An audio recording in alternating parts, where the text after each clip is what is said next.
പഴയ ജീവിത സാഹചര്യങ്ങളിലേക്ക് കടന്നു പോകരുത്. പുതിയ ജീവിതത്തിൽ ദൈവവും ചേർന്നുള്ള യാത്രയിൽ ആയിരിക്കുകയാണ്. ഈ പരിശുദ്ധ കുർബാനയുടെ ആദ്യ കുർബാനയുടെ ഓർമ്മപ്പെടുത്തലുകൾ നമുക്ക് നൽകുമ്പോൾ നമ്മളും തിരിച്ചറിയേണ്ടത് തന്നെയാണ് ദൈവം കൂടെയുണ്ട് എന്ന്. പലപ്പോഴും നമ്മുടെ ജീവിതത്തിൽ സംഭവിക്കുന്ന എന്താണ്? ആദ്യ കുർബാനയിൽ ഒത്തിരിയേറെ സന്തോഷത്തോടെ നമ്മൾ സ്വീകരിച്ചു. പലപ്പോഴും പഴയ നിയമത്തിലെ ഇസ്രായേൽ ജനത്തിനെ പോലെയാണ് നമ്മൾ പലപ്പോഴും. ഇസ്രായേൽ ജനം മരുഭൂമിയിലൂടെ യാത്ര ചെയ്തപ്പോൾ ജീവൻ നിലനിർത്താൻ വേണ്ടി ഭക്ഷണമില്ലാതെ കടന്നു കഴിഞ്ഞപ്പോൾ ദൈവം എന്താണ് നൽകിയത്? ദൈവത്തിന്റെ സ്വർഗത്തിൽ നിന്നുള്ള അപ്പം നൽകി. എന്താണ് നൽകി? മന്ന നൽകി. അവർ മന്ന ആദ്യം ഭക്ഷിച്ചപ്പോൾ എന്താണ് തോന്നിയത്? ഫസ്റ്റ് അവർക്ക് എന്താണ് ഫീൽ ചെയ്തത്? സ്വീകരിച്ചു കഴിഞ്ഞപ്പോൾ തേൻ പോലെ മധുരം, എത്രയോ മധുരമുള്ളതാണ്, മാധുര്യമുള്ളതാണ്. അവർ എത്രയോ സ്നേഹത്തോടുകൂടെ സന്തോഷത്തോടുകൂടിയാണ് അത് സ്വീകരിച്ചത്. പിന്നീട് യാത്രകൾക്കിടയിൽ പിന്നീട് അവർക്ക് തോന്നി, അത് സ്വീകരിച്ചു കഴിഞ്ഞപ്പോൾ പിന്നെ തോന്നിയത് എന്താണ്?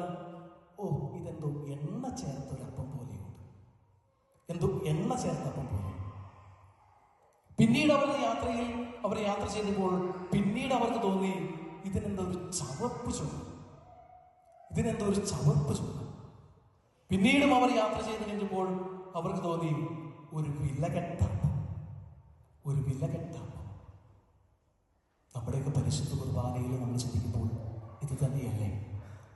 പലപ്പോഴും നമ്മൾ പരിശുദ്ധ കുർബാന ആദ്യ കുർബാനയിൽ ചിന്തിക്കുമ്പോൾ എത്രയോ സ്നേഹത്തോടു കൂടിയാണ് നമ്മൾ സ്വീകരിച്ചത്, എത്രയോ സന്തോഷത്തോടു കൂടിയാണ്, മാധുര്യത്തോടു കൂടിയാണ് സ്വീകരിച്ചത്.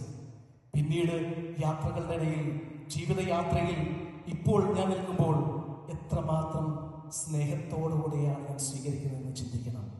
ഇന്ന് ക്ലെയർ സ്വീകരിക്കുമ്പോൾ നമുക്കൊരു ഓർമ്മപ്പെടുത്തലാണ് ഈ സുവിശേഷത്തോട് ചേർത്ത് വെച്ചുകൊണ്ട്, നിങ്ങൾ സ്വീകരിക്കേണ്ടത് എന്നെയാണ്. പരിശുദ്ധ കുർബാനയുള്ള ആഴമായ വിശ്വാസത്തോടുകൂടെ ഈശോയെ സ്വീകരിക്കുവാനായിട്ട് പരിശ്രമിക്കുകയാണ്. 10-ാം പീയൂസ് മാർപ്പാപ്പ പറഞ്ഞു വയ്ക്കും, പരിശുദ്ധ കുർബാന സ്വർഗത്തിലേക്കുള്ള എളുപ്പ വഴിയാണ്. Eucharist is the safe and shortest way to heaven. നമ്മുടെ ജീവിതത്തിലേക്ക് ഈ വഴിയെടുക്കുവാനായിട്ട് പരിശ്രമിക്കുകയാണ്.